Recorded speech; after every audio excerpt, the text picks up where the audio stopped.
Assalamualaikum warahmatullahi wabarakatuh. Selamat pagi anak-anak ibu, apa kabar semuanya? Nah, hari ini ibu akan menjelaskan materi pembelajaran di tema 7, subtema 1, pembelajaran 1 dan pembelajaran 2. Nah, hari ini kita sudah memasuki tema 7 ya, jadi kalian menggunakan buku pena yang jilid 1D. Jadi kalau kemarin kan menggunakan jilid 1C, sekarang kita sudah menggunakan buku baru yaitu buku pena jilid 1D. Jadi kalian siapkan buku paket buku pena kalian. Siapkan juga buku paket tematik yang sudah pernah Ibu bagikan untuk tema 7. Siapkan alat tulis kalian yang masih ada di buku tulis lainnya karena buku tugas kalian masih dikumpulkan jadi kalian harus menyiapkan buku cadangan kalian. Siapkan alat tulis kalian juga ya. Nah, di pembelajaran 1 di muatan SPDP, kalian buka halaman satunya. Di sini ada penjelasan materi mengenai membedakan panjang pendek bunyi. Ini sudah pernah Ibu jelaskan di video sebelumnya. Kalau misalnya ketukan pendek, kotaknya tidak terlalu panjang, jadi pendek seperti ini. Kalau ketukan panjang, maka dia kotaknya akan memanjang seperti ini. Jadi ini juga sudah pernah Ibu jelaskan bagaimana cara bernyanyi dengan mengikuti ketukan pendek maupun ketukan panjang. Nah, setiap lagu itu memiliki ketukan yang berbeda. Misalnya ketukan pendek, ketukan panjang gitu. Jadi setiap lagu itu tidak memiliki ketukan yang panjang, terus tidak memiliki ketukan yang pendek, terus jadi tidak seperti itu. Jadi dia bervariasi setiap lirik lagu. Nah, muatan bahasa Indonesia yaitu materinya mengenal benda hidup dan benda tak hidup. Nah, contoh benda hidup yaitu kupu-kupu itu termasuk benda hidup. Nah, kalau benda tak hidup seperti meja, kursi, nah itu adalah benda tak hidup. Nah, ciri-ciri benda hidup dan tak hidup berbeda. Jadi, misalnya benda hidup adalah manusia, kucing, hewan-hewanan itu benda hidup. Sedangkan benda tak hidup misalnya boneka, sepeda, mobil-mobilan, mainan mobil-mobilan, terus tempat tidur. Nah, itu benda tak hidup. Nah, jadi misalnya seperti ini.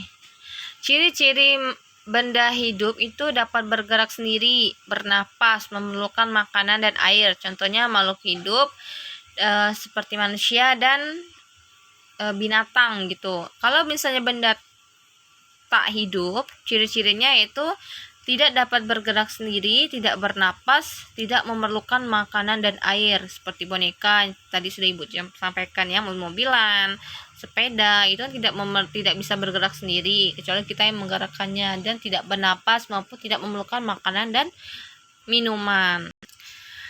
Nah, muatan PPKN yaitu mengenal simbol dan bunyi sila keempat Pancasila. Apa simbol sila keempat Pancasila? Yaitu kepala banteng. Nah, kepala banteng.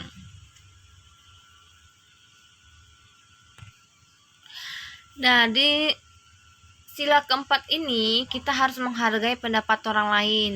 Menghargai pendapat merupakan pengalaman sila keempat Pancasila. Jadi kalau misalnya ada teman yang ingin memberikan pendapat, kita harus menghargainya, harus mendengarkannya. Sehingga itu termasuk perbuatan contoh sila keempat Pancasila. Ingat ya bahwa simbol keempat Pancasila yaitu adalah kepala banteng. Pembelajaran 2, Ibu akan menjelaskan mengenai materi muatan bahasa Indonesia, yaitu membedakan benda hidup dan benda tak hidup berdasarkan ciri-cirinya. Nah, coba kalian perhatikan gambar di bawah ini. Ini ada sebuah gambar kelinci dan gambar robot. Nah, kita akan membedakannya. Kelinci ini adalah benda hidup, sedangkan robot adalah benda tak hidup. Nah, kelinci dapat bergerak sendiri. Kelinci memerlukan makanan dan air. Kelinci juga bernafas. kelinci adalah benda hidup. Nah, jadi kelinci itu bisa bergerak sendiri. Dia juga memerlukan makanan dan air. Apa makanannya? Makanannya itu biasanya wortel. Airnya biasa air hujan atau air putih juga bisa ya, seperti kita biasanya minum. Nah, kelinci juga bisa bernafas seperti kita, menghirup udara. Tuh. Jadi kelinci ini adalah benda hidup. Sedangkan robot itu tidak dapat bergerak sendiri kecuali kita yang menggerakkannya menggunakan baterai. Nah, gitu. Robot memerlukan baterai untuk bergerak. Nah, robot tidak memerlukan makanan dan minuman karena dia bukan manusia, bukan binatang. Jadi dia tidak bisa bernafas, juga tidak bisa bernafas karena robot adalah benda tak hidup. Jadi kalian harus bisa membedakan ya, mana benda hidup dan mana benda tak hidup. Nah, hari ini Ibu hanya menjelaskan materi saja di pembelajaran 1 dan pembelajaran 2. Tolong disimak video ini, tetap semangat belajarnya walaupun kita masih belajar di rumah aja. Jadi Ibu harapkan dari pembelajaran materi yang Ibu sampaikan hari ini, kalian sudah dapat memahami ketukan pendek dan ketukan panjang dari sebuah lagu. Kemudian Ibu harapkan dari pembelajaran kali ini, kalian sudah dapat membedakan mana sih benda hidup dan benda tak hidup, dan kemudian dapat mengingat bahwa apa lambang simbol sila keempat dan bagaimana cara penerapan pengamalan sila keempat Pancasila. Nah, Ibu akhiri pembelajaran hari ini. Assalamualaikum warahmatullahi wabarakatuh.